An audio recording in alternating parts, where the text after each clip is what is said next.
تفسير سورة العنكبوت وهي مكية. بسم الله الرحمن الرحيم. ألف لام ميم. أحسب الناس أن يتركوا أن يقولوا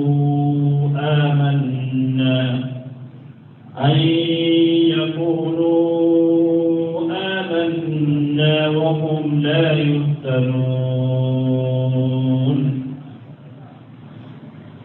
بسم الله الرحمن الرحيم.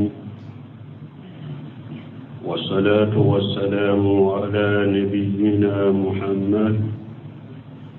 وعلى آله وأصحابه وسلم تسليما كثيرا. سبحانك لا علم لنا إلا ما علمتنا إنك أنت العليم الحكيم. أستغفر الله الذي لا إله إلا هو الحي القيوم وأتوب إليه. اللهم انفعنا بما علمتنا وعلمنا ما ينفعنا وزدنا علما. بيكاريسو يهجريا بكلي أني كنناني أني بيناني أني سبا شهر صوال من يهجرا سانكالو تانا بسوني أمغاني كلناي ميلادي نصارو كجاتي با فلاني مغاني فلا سانكالو دورنا بسوني أمغاني فلاناي ambe bako jikoruni kurofula masjid salamu kono tawsiu suratul ankabut wa hiya makkiyah. Ninye suratul ankabut ka tawsiri daminaye sura injigina ka ciden to makka sigidela wa ya sura mai hijrake. A'udhu billahi minash shaitanir rajim. بسم الله الرحمن الرحيم. ألف لام ميم. أما الكلام على حروف المنقطعة فقد تقدم في أول سورة البقرة. من يني حرف تجلوني كما كيرا نونون كاتمي سورة البقرة كنو. أحسب الناس أن يتركوا أن يقولوا آمنا كتآية لبا استفهام إنكاري. فمن من كل من آية كنو ننكر يلدو ومعناه أن الله سبحانه وتعالى ما نيمني على مسمي سنالين رقرط لندو لا بد أن يبتلي عباده المؤمنين بحسب ما عندهم من الإيمان. ni aya ya irade fo alaka ka jommuminu la jarabide ni limaniya hakke min bu bolo ko la jarabi nu kallimaniya hakke kama jaa fil hadisi sahih. كم أننا حديث سهل كنو تشغمي أصد الناس بلاء الأنبياء أنبياء يتوسر كفر من حديث أولا ألقو أحسب الناس يا لمغو يا جيدوا أن يتركوا أن يقولوا آمنا ألقو توي كو أدالا ألي مناني ألاي يا لولو يا ميري arabu to yetewa kasurunatu la jarabiwa ni mo min yenni miri ni yennin jigi ko ebelli man ya ko idala isigi lembe to te illa ka lembe to ko alati la jarabi ala ko ni mo min yo miri o boy ka hakilo tete o tekeda ni mo ko e mu'mini de afora idala fola kila jarabi de أن يقول آمنا وهم لا يفتنون ya la mo ya jigi daw ba ko ye mu'minu da wudala kasura la tawla jirabi bo teke ni mo ko ye mu'mini de o foray dala ko alaki la jirabi ni kalliman ya hakke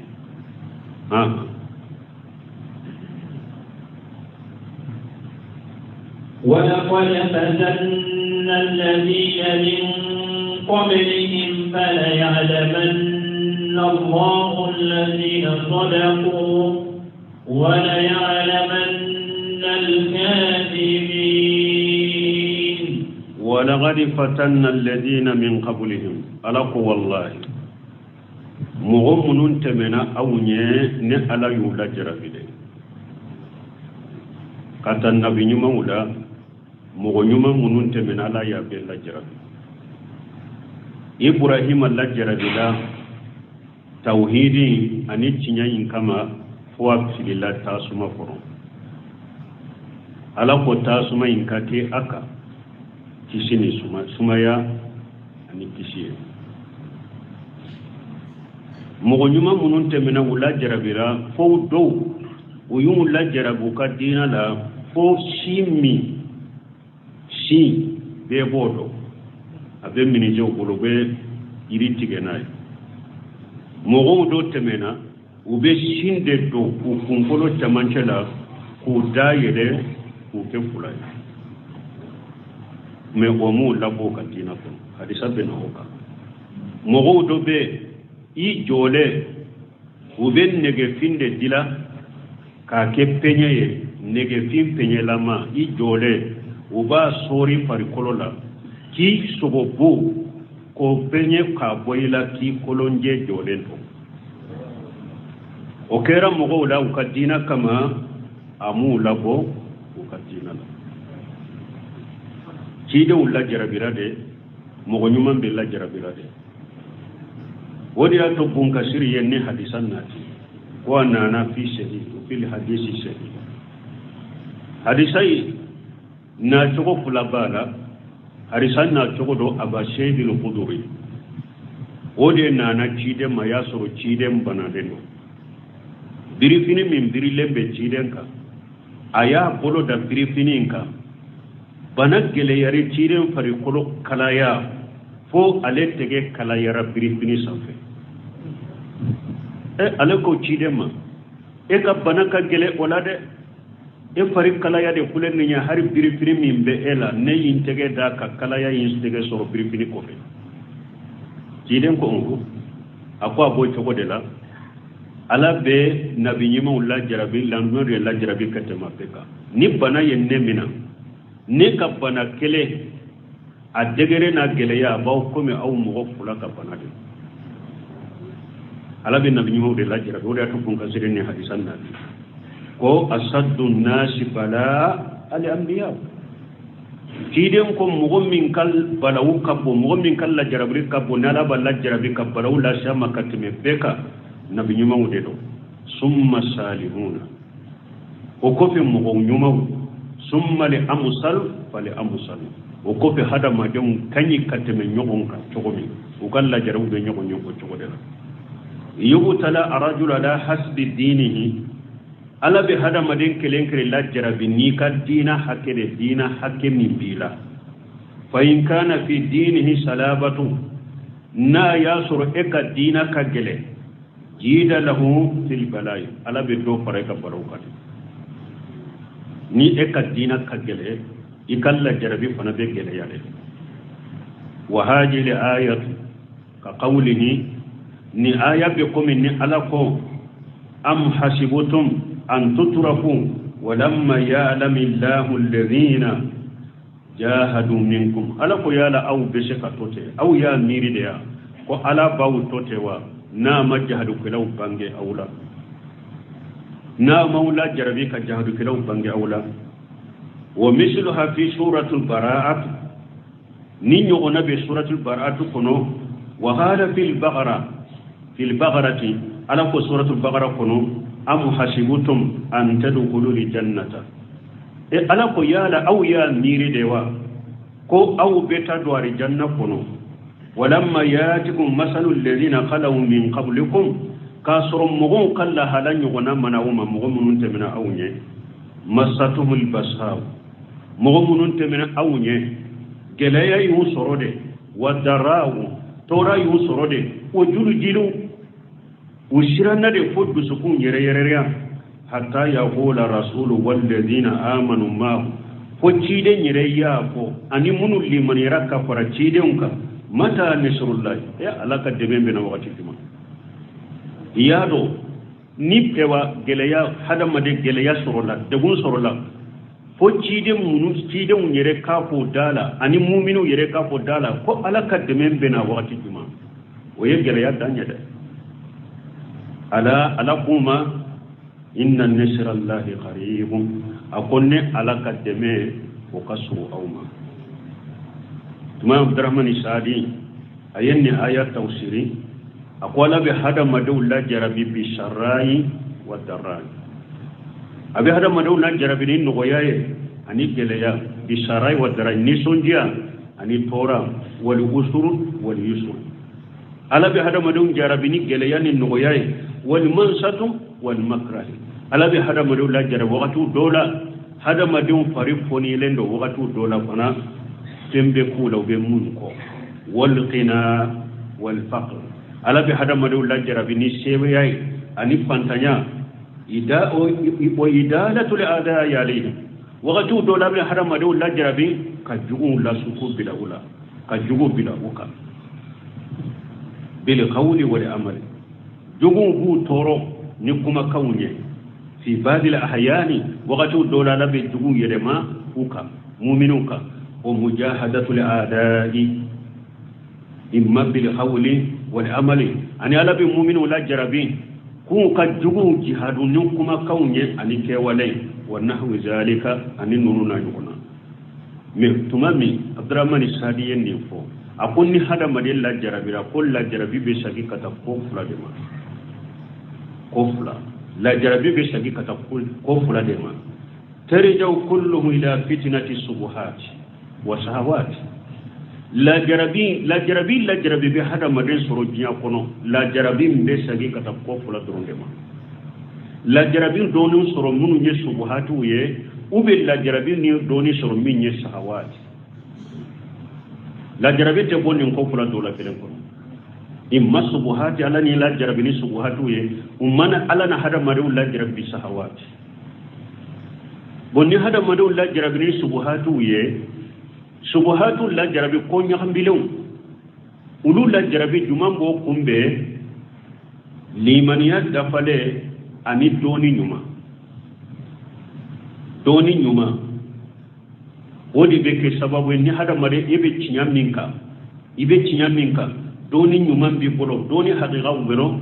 minye subuhati fitnati subuhati doni nyuma ni cinyade bokumbe ni mogo min be cinya ka doni haqiqa bi bolo subuha bena aqida wala bidiya wala shirku ko wala dina ko wala wote mu mogo min ye doni ke bagaye na be cinya ka uta abo atola cinya min ba fe doni min ba fe abis tawa subuhatu abulu kumbe noy min ye shahawati liman min be abolo alanya sanya min ba abolo nin do la jarabi nana ma nin do ko mununye na kalli man ya dafale no tawhid dafale ba bolo alanya siranya ba bolo wolo fana beke sababu ye minye fitinatu sahawati kulukumbe limanani alanya siranya fitinatu sahawati limanani alanya siranya de ko kumbe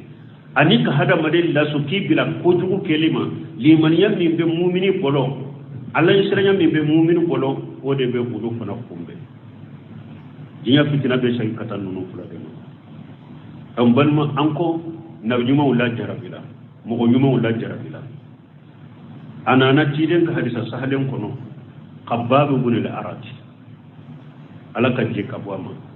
ako dondola ko tiden dale alikaba koro o ya sura ya kasiri dodo akun koro ko ke kun koro donnai shebau nana matoran munyusro makka fitina mun tumbuka makka shebau nana qulna ya rasulullah uko anna na cide ma an ko ala ka cide allan tantashiru lana allan tadu Allah lana uko cide ite de menyi ala pe ala kan de mewa ite duwa kanyewa ite ala welanye fitina ne tora bonya nan kade wa qala ciden ko sallallahu alaihi wasallam inna man kana qablakum ciden ko mo munun temina awunye kana ahaduhum udola kilen tunkera yudawul mashara al mishar wala mifraq rashid ciden ko mo do temina awunye udola kile minye shinye ube shimbila kunkolo chamanche de fa yaqlisu la qadamayhi uba tigi farafo shin bena bo na shem fulance mante komi be file iba adayele chokomi ube bo tigeni shinye chokomi mo hotte mena awunye ube shindo kunkolo chamanche de da ku dayele ku boyogona me ciden ko chokode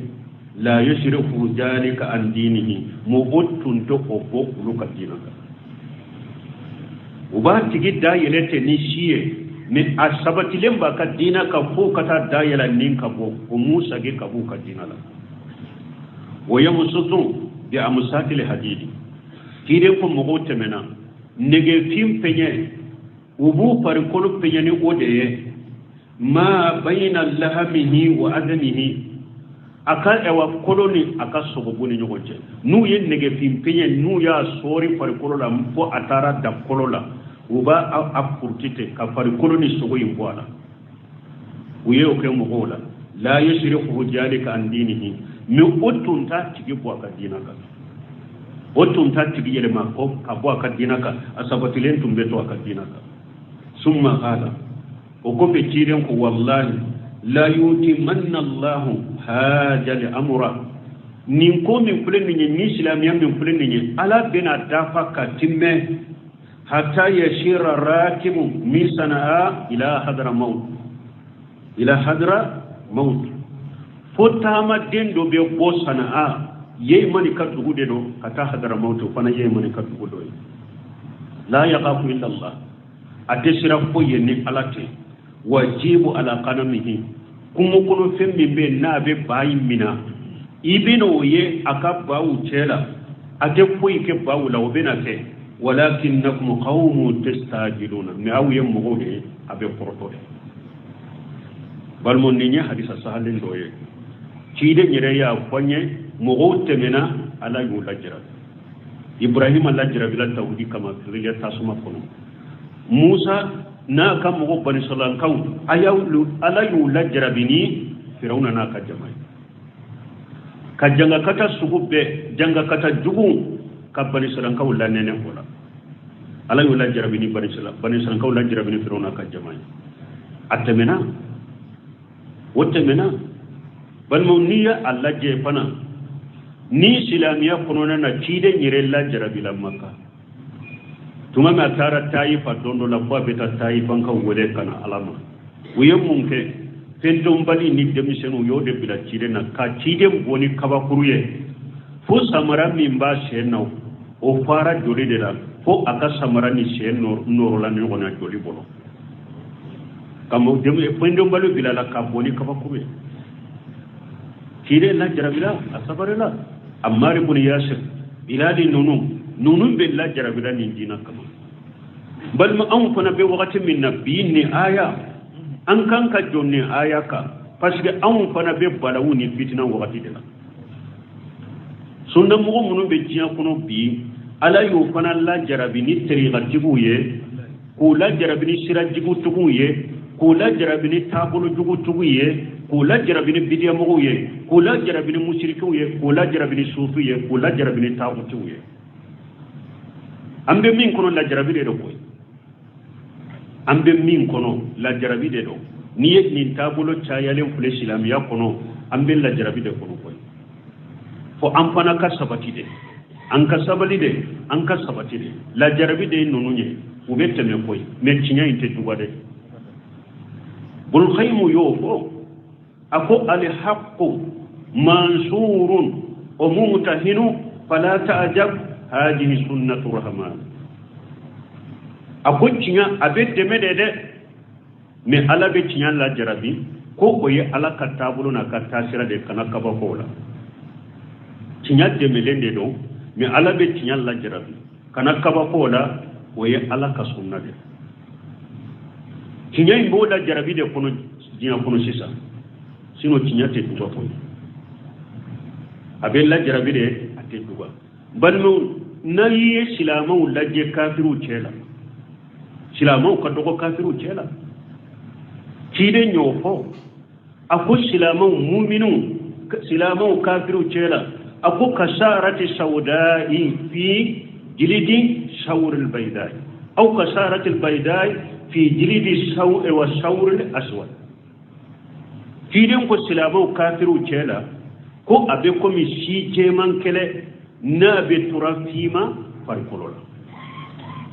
tura aka si beye aka farikolo si beye fima de me jeman kelen de bala e wajiden ko silama kafiru tela abo to wala na ka dogo ube tura jema ni si fima kelen ba farikolo la silama ube kafiru tela ko to wala wote la jarabi tanyewa nu o boray parce que jiden ko بدا الإسلام خريبا فسيعود خريبا فتوبى لغرباء أقول الإسلام يا دامنا رتمران كلا جلا دم بغتالا أجمع كتوه فنغتولا دم بغتولا أبيكم الدنيا ني إكلم بجمعنا دولا إدوم بغتة إبي يتوقع ميدا كيدهم كسلام يا دامنا نوتوه دلا قوة بالله وتوه دلا سلامه كافر جلا komi ewa si jeman kele na be tura fiman farikolo la ube si fiman kele na be tura jeman farikolo la ni nye qurbatul ula silamiya tumaranke ya fulana sunna mugo fana silamu to chela fana ulu fana qarib tumaranke udelo chire nyo fana kwanye sunna mugo fana kadogo silamaw jamato chela o fora hadisa juman kono chidin ka faragatil yahud ala ihdan wa 70 firqa wa faragatil nasara ala 72 firqa wa sataktaru ummati ala 73 firqa kulluhum fi an-nar illa wahida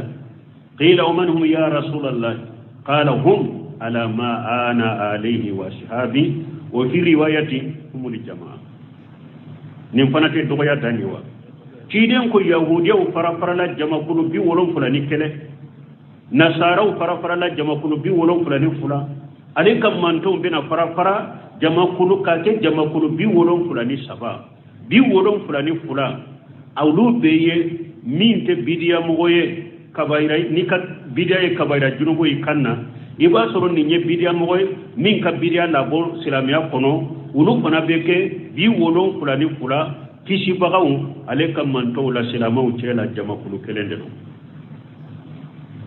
bo abe ko misani islamaw fana tila bi wolon fulani sabab bi wolon fulani fula yimbe asite islama nyumay islama nyuma fana sunna mo ulu ye jama kulu kelende o ka dogo ma dogo ni ka dogo ni nye tongaranke ya chogo ya fulana tungaranke ya chogo ya sabanna bun khaymu boko akun ni sunna mugo munun fana pule ni nye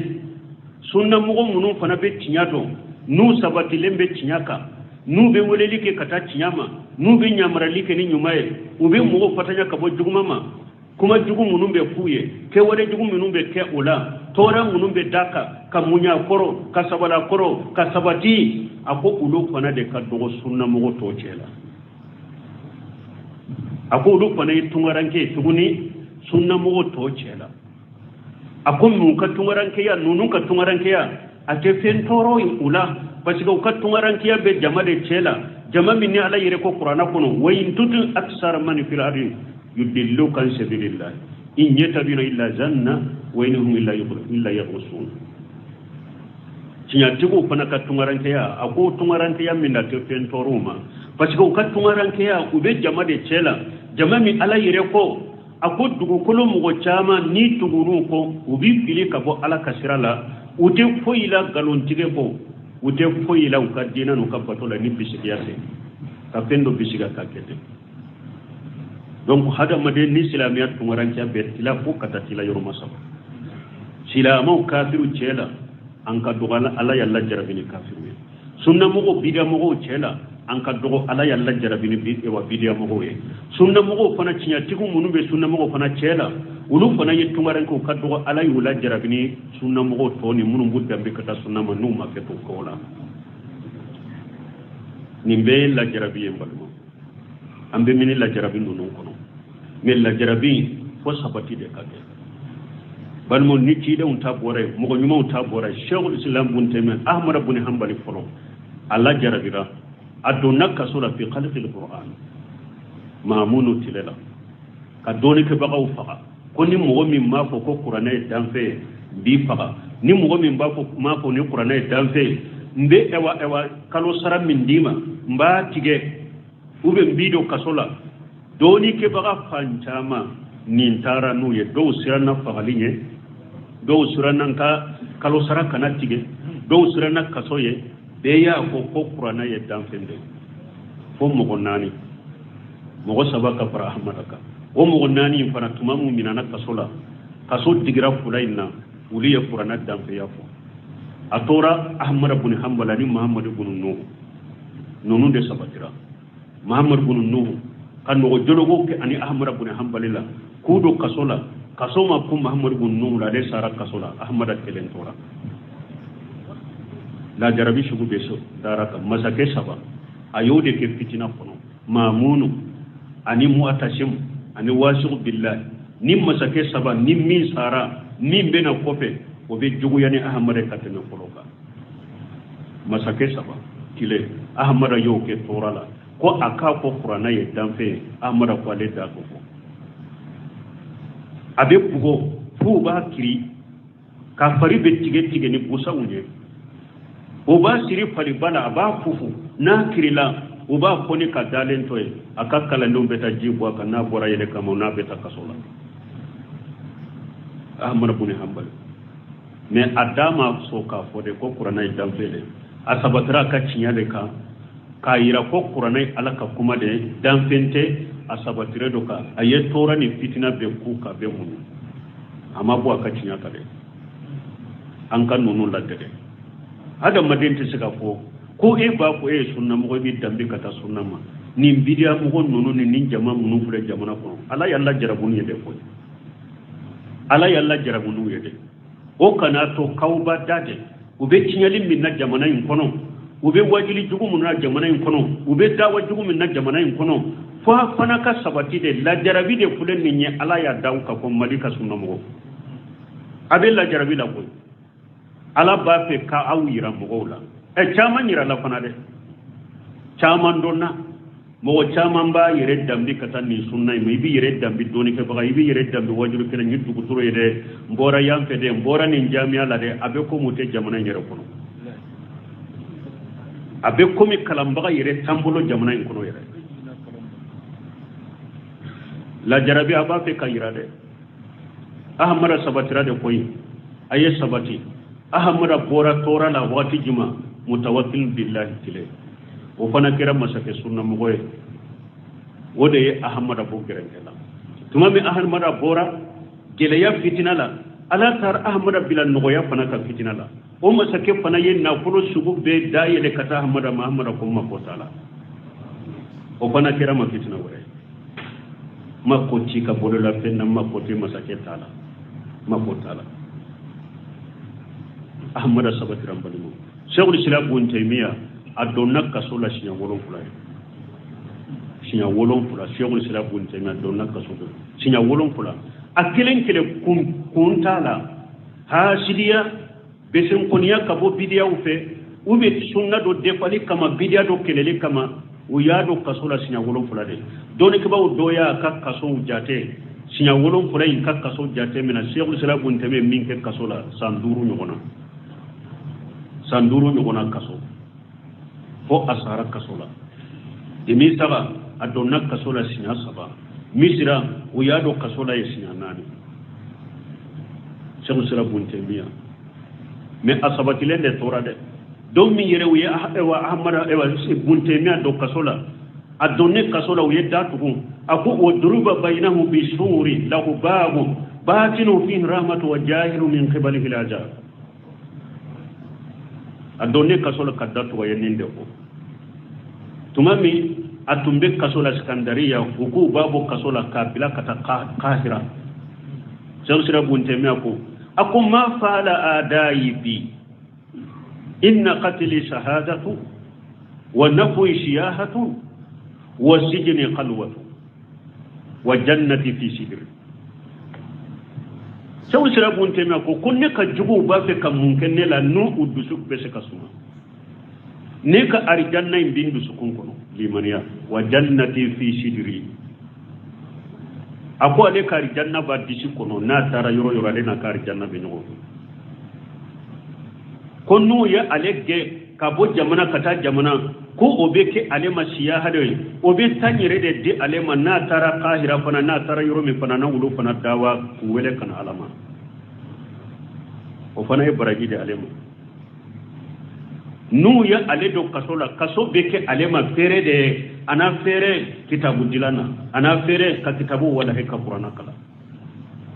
ko kaso yere ya alema fere de awa ko nu ya ale faga ale kera sedu suye ni ale fagara ale kera sedu suye buntemiya ka to kasola abeta kitabu do nyini o fanala ar-rasailu shaykhul islam buntemiya fi sijni ka to kasola abe risala munun dila kata ka to nyogo ni islamuna be dawa munun ke uyot o dama ke kitabu buntemiya Allah jarabila be mbali mo min buntemiya manni sunna bila bidiya mo yede asabatira de ko ala yakakuma sabati ku jense tinya ko muni ahmad ibn hanbal wodi ato al mujini ako asama allah li ummata bi abi bakari fi yawm al iridati wa bi ahmad ibn hanbal fi yawm al mihnati imam al mujini ako alayen ni silama manton kisi dommi mugo murtila kabo dinala alayen ni silama manton kisi na abubakari sababu ye alayen ni silama manton kisi ni ahmad ibn hanbali ka sababu ye tumami fitina na qur'ana kola yawmil mihna fitina do alayen ni sunna ni manton ala ya sabati ka deme ni ahmad ibn hanbali sababu awon bani mo minye ibn qayyim al-jawzi adonna kasola wiye shabu sira buntemiya sara kaso minna buntemiya tumbe kasola dro wiye bun haymo fana mina kado kasola ne umani buntemiya faranyo kon kale wiya fana bila dama buntemiya ba dama tumami akramu ke fatura de buntemiya fatura kasola wiya le fana labo bun qayyim adonna kasola ni sunnat de fari kama ana sabatili kama nunu masanshede nunu ma yerema de usabatira de alay wula jarabi usabatira de balmo minye abubakarin na bulishi ni nye sunna ce ba doye ale fatura hijriya keme saba ani bi woro ani saba ni fatura odela abubakarin na bulishi shiyawu de ya min alayya de sunna defa banu ubaydi shiyaw al-fatimiyuna ar-rafidaw munum be shebaw nan abubakar na buli shiyara duke wulude ka ako hada made ni binye tande bi bolo ni ba fe kam go fa naye o binye tay be fili shiyaw la rafidaw la ko fa naye o gata yasru fa ngabe shiyaw de la shiyaw masaka wiya asru wiya abewa abubakar na buli shi wiya mina kado kasola uka kirite be baga tara abubakar na bulisi ko kasola ka nyininka aw ko eko ni binye tabe mugo min bolo ko aka kononto file awunna tanna aka file urumeunna abubakar na bulisi ko mafo ne chokola masakin ni sonjara anyana abubakar na bulisi ba fe kasagi kabo aka kuma indela akuma funi chokola soni masakeye anyininka ni fangai abubakar na bulisi fana ya jabi ni fangai masake ko iye mun ko ni man ni fo abubakar na bulusi ko akon ne ko de ni biye tabe mo min bolon aka kononton fila auka ka tanna fana faraka kaufa kana nyennin de ko abubakar na bulusi masake on ko donko mun koso ni nimbeke awna mun koso ni biye tabe fila awna abubakar na bulusi ko ama ako qayyartum li'annakum qayyartum din al-ummat ako min yaton ko binye taka filawra kawfa ayem manton ka dina ayayirema wa qataltum salihina ayem mo nyuma faga ayem mo nyuma faga wa tifaitum nura al-iman nura al-ilahiyyah ala yere kam masayan noro ayo faga wa andaytum ma laysa lakum ay findo wede aw yere yeminte ataye wodi ya ton ko biye tanka filala kaw faga ay dina yelema ala yere kan yewa masaya kan noro aya faga aw ye fendo yule kata aw yere ma kaw ke fenye aw teminye wodi ya ton ko akafa Allahu akbar masake nyamunke ala ubedi yuna mo jugude do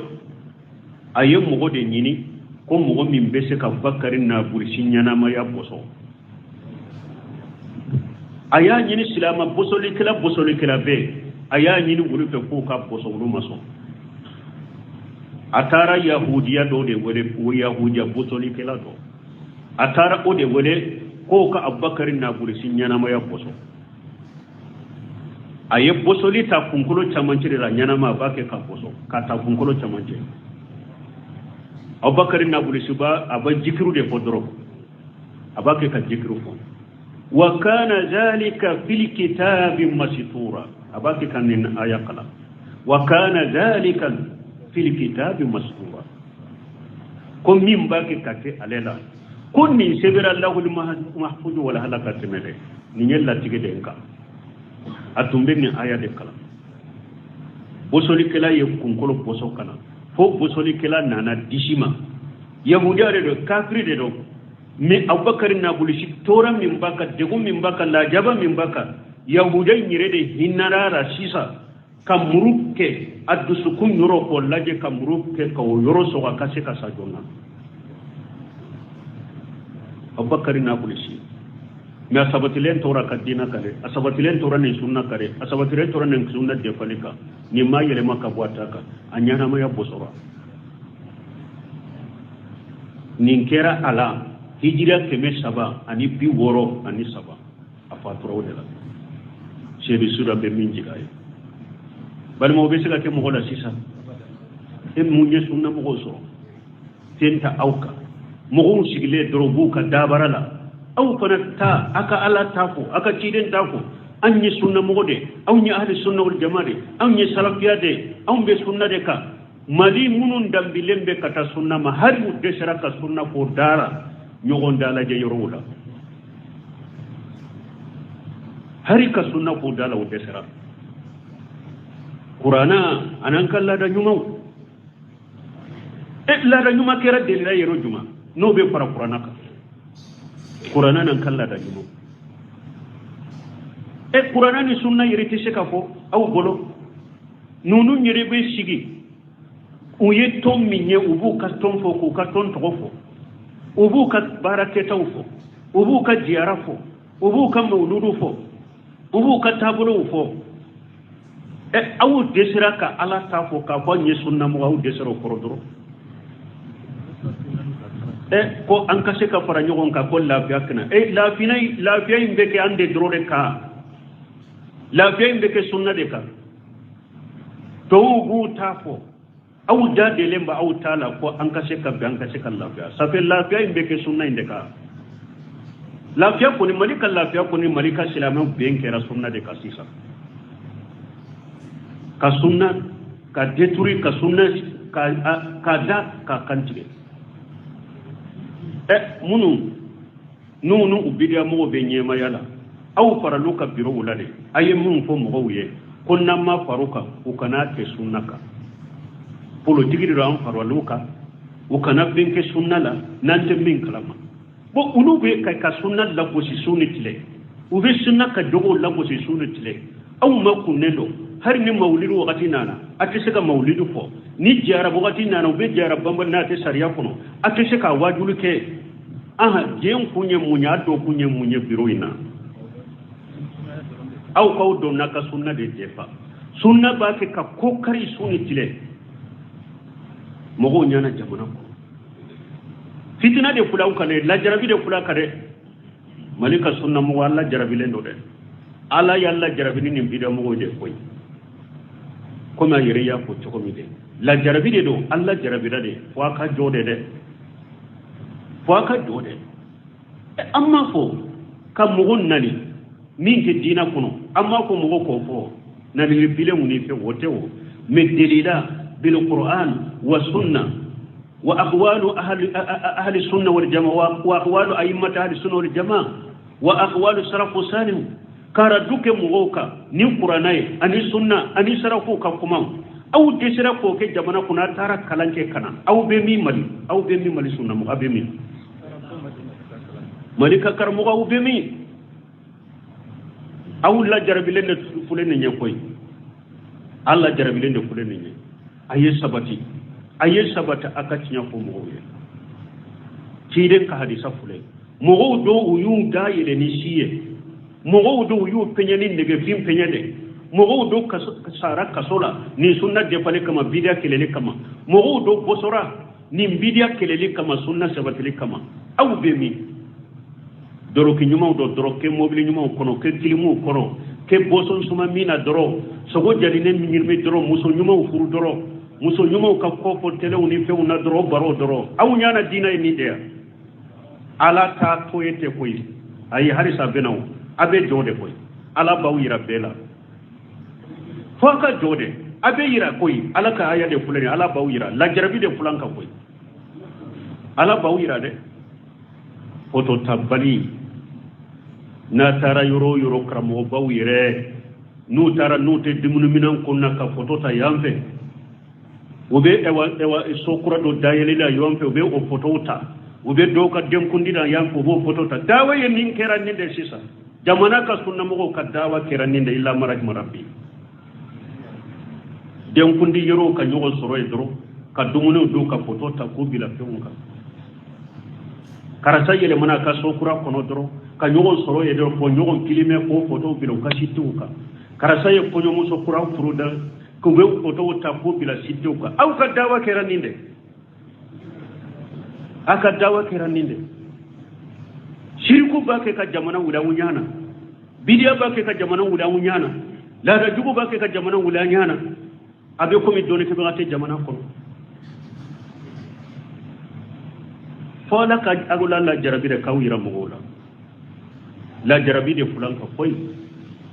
bidiya jama la jarabi de fulanka koy me inna allah la yudiya dinahu me ala ta ka dina cinya koy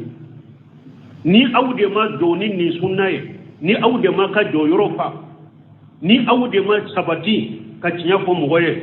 ala bese ka ade cinya la bese ka unde cinya medina inte cinya koy wa in tatawallaw yastabdila qauma ghayrakum thumma la yakuna musalakum naw ya kodi ala bawo fale mo werew de la kaw boya kam mo werew nati wulute komi awu nyogo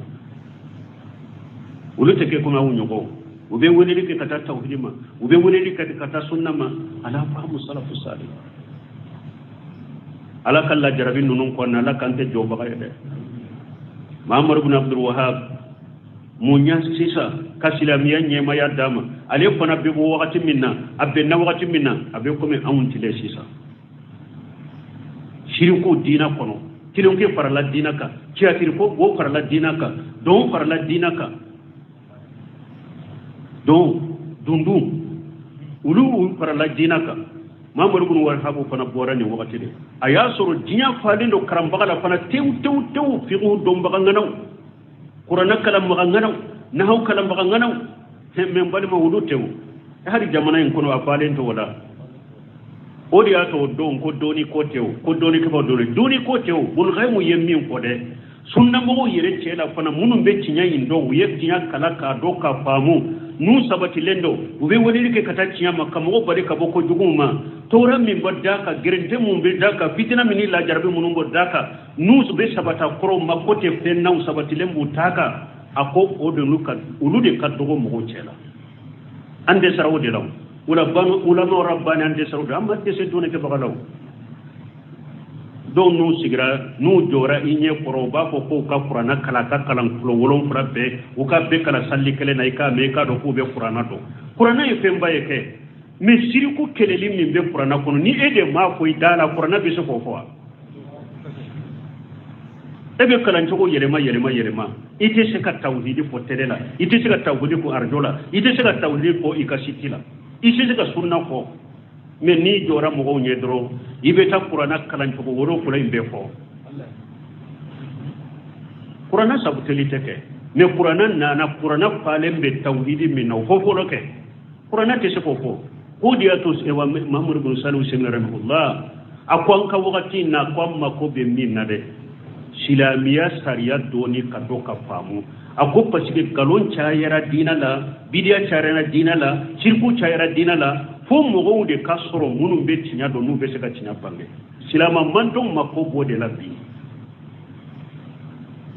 silama makobo ako ni na maktaba la ko maktaba fale no kitabu law maktaba fale be kitabu law ako yala kitabu kelim be se ka kumawa ka ko he karasai ba ke kam min ken ni bidiya kitabu be se ko fo karasai ba ke kam min ken ni shirku kitabu be se ko fo ako doni ki baga awde be kitabu nunun kala min bu kona ku ko mo ye me jamana ko o kana fo ulu yu dade uma to wala de ubanya nyini juman fana la ubu nobe unu be ore nyu juman nan fana la ulu yu dade ulu ta fo de ko me mo munun fana ka mo munun fana be cinya en ko ulu fana ka contrôler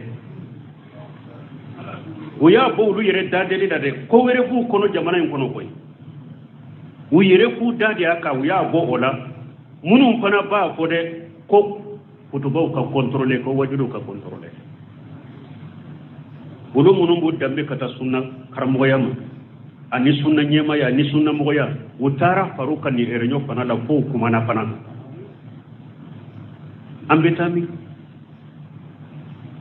jamana ka sunna ka fere awnya na ni sunna be se ka biya ni sunna te se ka bi koy ambisira Allah kana ande bi ambisira Allah kana ande tinya namman ni sunna mina namma juwaka namma wulili ke nayi ambisira Allah kana ande tinya mi Allah ka dina te tinya ambisira unde kana tinya Allah kana unde labira namman ni sunna mina ka jonai ka wulili ke nayi ambisira Allah kana unde labira medina je labira koy inna Allah hajatinu muayyidu inda Allah hatta إن هاجا دين مؤيد حتى يريش الله الأرض ومن عليها شو سأل فوجر ينين فوق كما دولا أقول نجينا أقول دملين دو أشمبين تالين دو على في فوقتا على كدو كلو كنيتا أقول نجينا دملين دو أشمبين تالين دو فوق على كدو كلو كنيتا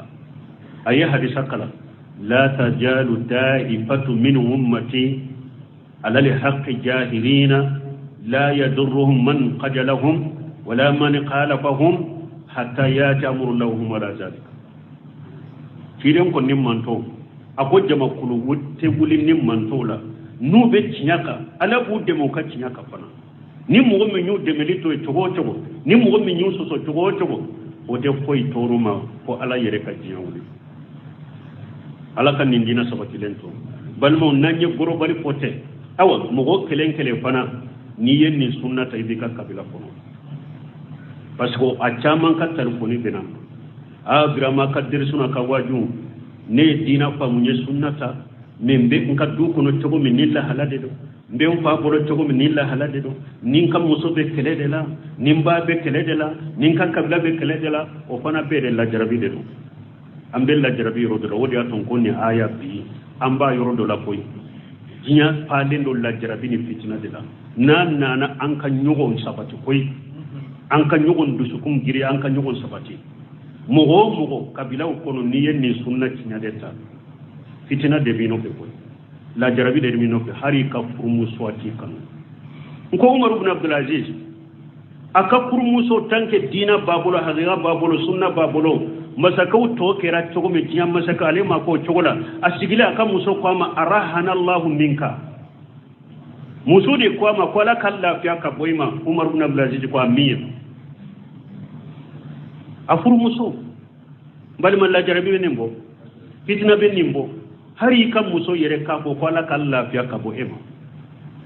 fitina bɛ nin bɔ awa nin fitina bɛ kabilaw kɔnɔ dɛ i b'a sɔrɔ muso dɔ bɛ ale ye sunna faamu ka tawhidi faamu ka nin salafiya faamu ka nin diina ta a yɛrɛ ka farikolo sutura n'a yɛrɛ awa kuma mana denmisɛn fitininw fana dɛ mais i b'a sɔrɔ a bɛ gɛrɛntɛ la kabila bɛɛ kɔrɔ ani ba tɛ bɛn ani fa tɛ bɛn ani ewa dɔgɔkɛ tɛ bɛn ani kɔrɔkɛ tɛ bɛn ani dɔgɔmuso tɛ bɛn ani kɔrɔmuso tɛ bɛɛ ye gɛrɛntɛ ta ka kɛlɛ ta ka sɛgɛrɛ min bɛ banjanbila la n'a lankolon bɛ bɔ ka taama n'a bɛna ni kamalen don a ka ewa bolo b'a kan na u foyi tɛ fɔ o ye sɛgɛ tɛ tigɛ o la e min ye hijabu ta k'i farikolo bɛ sutura tɔɔrɔ bɛ e de kan tɔɔrɔ bɛ e de kan i ka kuma ɲuman u b'a kɛ juguman ye juguman kɔni tɛ minɛ ke wale ɲuman u b'a kɛ i ma juguman ye cɛ min ye ewa sunnata i ka kabila la ewa o tɔɔrɔ kelen dɔ gɛrɛntɛ kelen de b'a tigi kan kamalen minnu ni cɛniw don minnu bɛ sigiretiw nu u bɛ dɔrɔgu yɛrɛ ta u bɛ sigi dudaw la u bɛ seji kɔnɔ mais wa npogotigini bɛ a sen kan u bɛ tayi wuli ewa ni ewa cɛkɔrɔba bɛ bɔ saliyɔrɔ la bawu ni cani baraji fɛn tɛ fɔ yɛrɛ e min y'i ka kulusi tigɛ e min y'i ka bonbosi bila ko n'i m'i ka bonbosi di n b'i gɛn ka bɔ n ka du kɔnɔ nin bɛɛ bɛ nin jamana kɔnɔ nin ni cɛniw bɛ a kun modeli bɛ a ka kunkolo la ka taa kɔfɛ modeli la sigireti bɛ min du da la musomanin bɛ se ka sen ka bɛ hataye wuli fɛn tɛ fɔ yɛrɛ mais e min ko nin sunna fini tigɛra bonbosiw bilala kɛlɛ bɛ e de nɔfɛ hali o dɔ ye ne wele ko ale bɛ ameriki ka visa ɲini ko a sera laban na ko a bɛ dɛfo kɛ a bɛ don ewa ambasadi la k'u ko a k'a ka bonbosi di ko sinon a tɛ visa sɔrɔ ko fa ko n'ale ma a ka bonbosi di ko ale b'a dɛmɛ tigɛ la ale n'a tɛ kɛ foyi ye fo ka taa sa foyi tɛ kɛ ale cɛ u taara dɔ fa ye ne wele ko i ka ni bonbosi di bi kana bi a disi la ta'ata li maghlughi fi ma shatil ghar ameriki visa ya arjanna donde ya abido arjanna de kono foyite visa min no ni balawni masibate e beta bombo ci di wone kam ko kani bombo ci di de fa yere kay de akitige ka boyla wa man yattaqillaha yaj'al maghrajan wa yarzuqhu min haythu la yahtasib ala ko ni mo sirana ne alanya korolo koroli bika ne ala be bodati ye ndi garjaga yorola e yire ta mirika garjaga be bo yormi ciiden ko man taraka shay'an lillahi awadahu allah ghayra minha akoni foyi penwo pento ya ala kama ala ba fari ye penye min kausa ye min toy ayi sabati ayi li manata ya ahli sunna wal jamaa acco korbaw ademiseni o amuso mo ko ni sunna ko ni tawhidi nebe min faawiye kata jamana kono ko ni kuma imbe se mo ma ayi sabati ko mi kulu la jarabi ude do ko weteme ayi ala ba ke kaw la jarabi de ibe gerente min ibe fitina min ibe la fe min la jarabi de do ni sabati ala ba fe ki kalli mana da yiram goda aka sabati ci de nyen nimbe ko badali islam khariban wa sayaudu khariban fatuba li ghurabai ana ko tungaran ce aw munun la jabalendo aw munun la fitinalendo balaw be aw munun ka ci den ko arjanna be awde de arjanna be awde de aw ko ci den mali ghurabai ako hum alladhina yushrihuna ija fasada an-nas ci den ko wulude do nu wulube nya ni mo to cinyana mogo to kera lada mogo ye mogo to kera buda mogo ye mogo to tugura tabulo mogo to tegara sira koro tigu bolo sira tugo tu mogo to wa tugura mawdudu kelaw nofe mogo to tugura jera kelaw nofe ulu be nyaaw be ci den ka sunnata yasilihuna ja fasada nas na tugo dola alladhina yasilihuna ma fasada an-nas min sunnati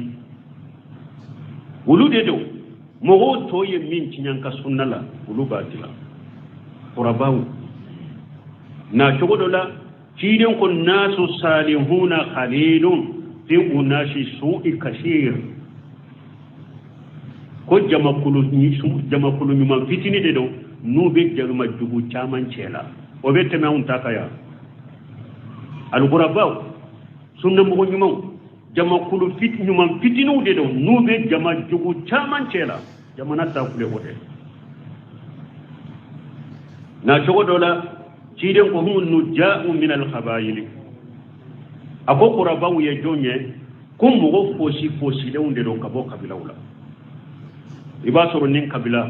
mo kelem ki soro la bulu la sunna mo nyuma do asabati lemba ka sunna ka iba soro nin kabila mo kula de bora bulu la kera sunna mo nyuma iba soro nin kabila mo sabade soro lu la kera sunna mo atobe be la dawka nuja'u min al khabayil ufosi raka bo kabila de la kapara nyuka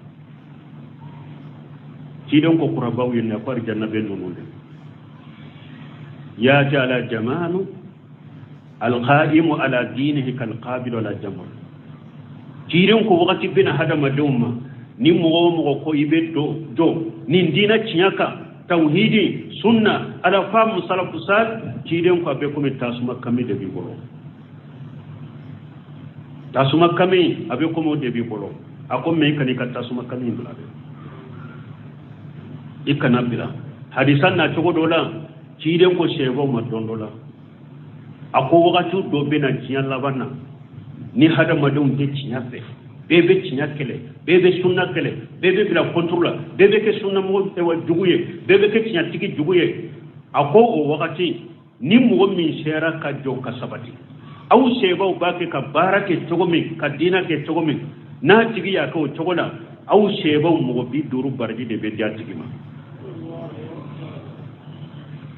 ciden ko e wa sebo ko ciden mo ulu yere kam mo duru ban kam mo duru ciden ko kam sebo mo duru mo bi duru aw kam mo bi duru baraji de be di akele ma to parce que aya kundo tora min kora sabatira fitina min kora sabatira balaw min koro o fasa man ta koso aw sebo mo bi duru baraji de be dama albani be hadisan na to do baba saha aw sheba mo bi dur aw sheba shedi sum mo bi duru baraji de be jakere balmo mo be nim baraji ya no naga kaw ewa an ka dementi gala de mo kana kuma fe na ye mo men ka demu so nyini akana dama o debe aw bonni sunnaka o debe aw bonni sunnaka mo do nakka sola mo sara kasola mo bosora anta deme doro anti deme ambanka deme tigila ambanyere tigila he ambi hari kan ni foro supprimer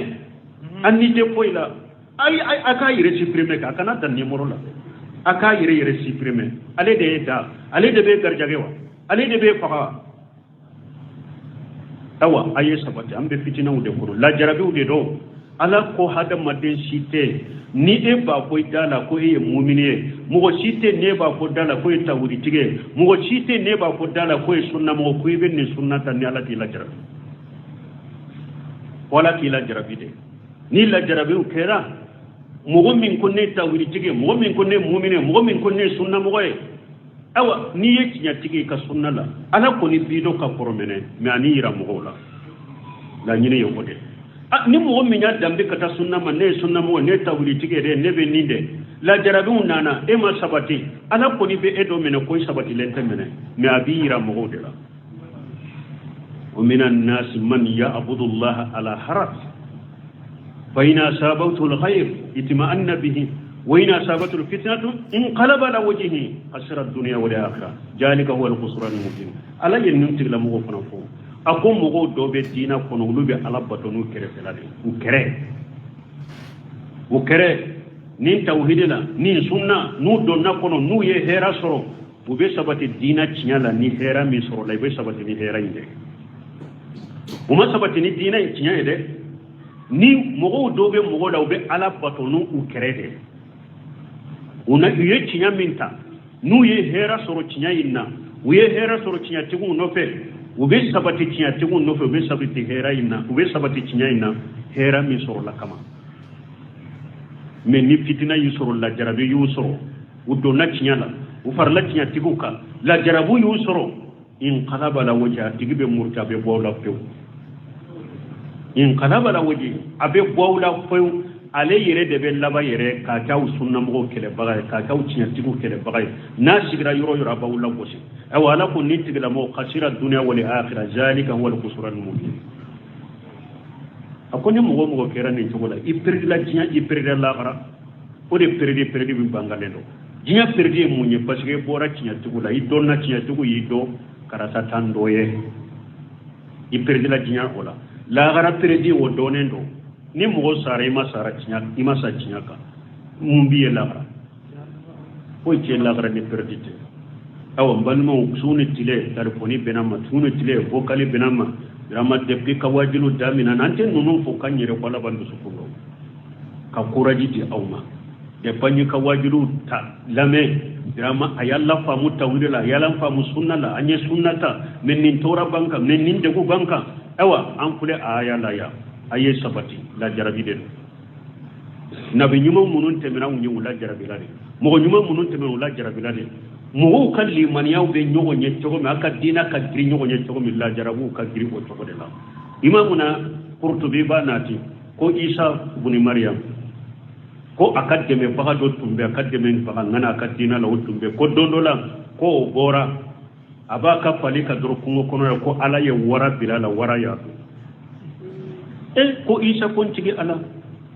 ni nyenne ka deme baga ni ndebe ko me neka khalifa bal salan kawula ika wulu do biraw fana law ko du ko ala ko isa ma akon ni fule de ni nyeddo nyuma de ni ala ba fe ka titiri do de dama lagara arjanna kono nyaate bara la boro bara min be se ka she o daraja ma nya la jarabini ni nyepura ko daraja so ada maden do be la jarabi do be daka ala ba fe ka pasamanta do de dima jian kono ala ba fe ka pasamanta do dima lagara bara ni ma ci bolo min be se ki la so oma aba la jarabi daika aba la jarabi daika abe kuma wore na abdurrahman bolo ko dondola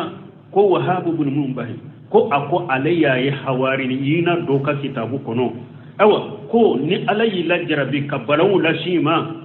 awa ako ikan ni sonja ko alaye nabi nyumo ka kodo ayen na nyumo ka titiri do dima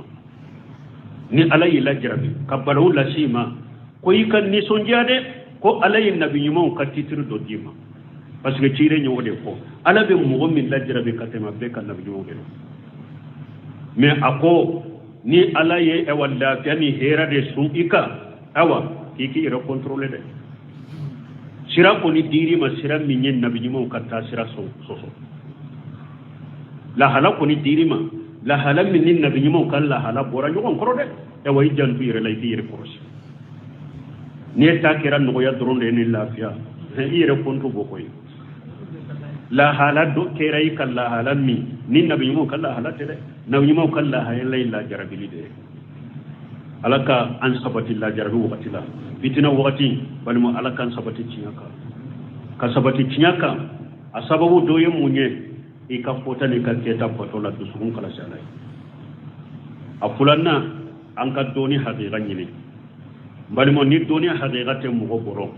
subu ha fitini dorabe taniye subu ha fitini abetaniye doni haqiqa kanjini ni ne sababu fulanna na be sabati din ko sabanna mogo nyuma ku tama dewni yawa ijje nyogombe mogo nyuma ni musodo ni yenni sunnata tawhidi tigindo sunna modo nyini ikafurala ishi tola akide mebe sabati ka sunna ka to ni chede do ni sunna fam kanin tawhidi fam muso nyini ni tawhidi tigido abenni salafiyaka ikafuru aka ke sababu kide mebe sabati tiren ko je ñugo ñumani je ñugo njugu ako abe komi pamfiena ani franfe fere la aye je ñugo ñumo ñina wire la de ni ñe sababu joliye sababu sabana aye je ñugo ñumo ñina awire sababu nanina aye do chaya allahumma ya muqallibul qulubi sabbit ala dinik sabbit qalbi ala dinik sida ñere to benin do ko anti ala masami ni ebe du su ñere ma yere ma du su andu su kun sabati ka dinaka jang ko ambe ni jian laba mina fitina be fambe abi ka fambe abi ka demba ya kono abi ewa ka kabila kono abe jamana kono abe kin kono abe misidu kono fitina de be tinya tigi no be europe ini daw ini promotion mbi ala de ko mi wakati be ko na temina yere wakati temina yere ambi ala de la ka sabati dama e won ni nyaari sala ye ni nyewo shi akanye mugo tiloba an kanna no banka kamme na yin tawrita na yin sunnata aye sabati koy kana bo aw boka koy aye sabata ka posaya mbe dementige akana boka bi sipirimo akana bonin chiaka muso do dembe o foyi kabila do foyi kana bo kabila ko na be simu ko amba bo kabila la ede ya do kabila la ni ko nin tawdi ko nin chinya do ko aya bo kabila ko awde ya do kabila la ay to ay jamu imbola de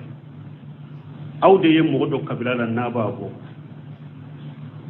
awdo ba ko ko ta ka kabila be ko banna ka kabila be ma abanna galonde ma aw be lada jugu minna aka baro daw poite ko politique ni galonni mana kote abanna galonde ma amma ba kabila ma de abanna galonde ma ewa kabila no kanto konni lada e wolola kan ni soroda bima on bilaka sanke meriga e be ne sega nimboy amina galon kake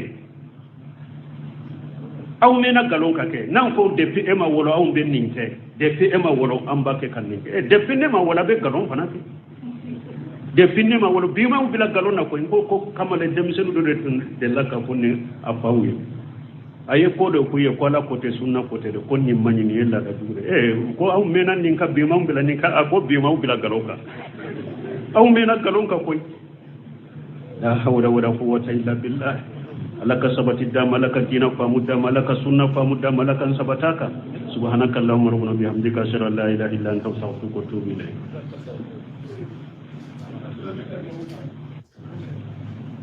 تفسير سورة العنكبوت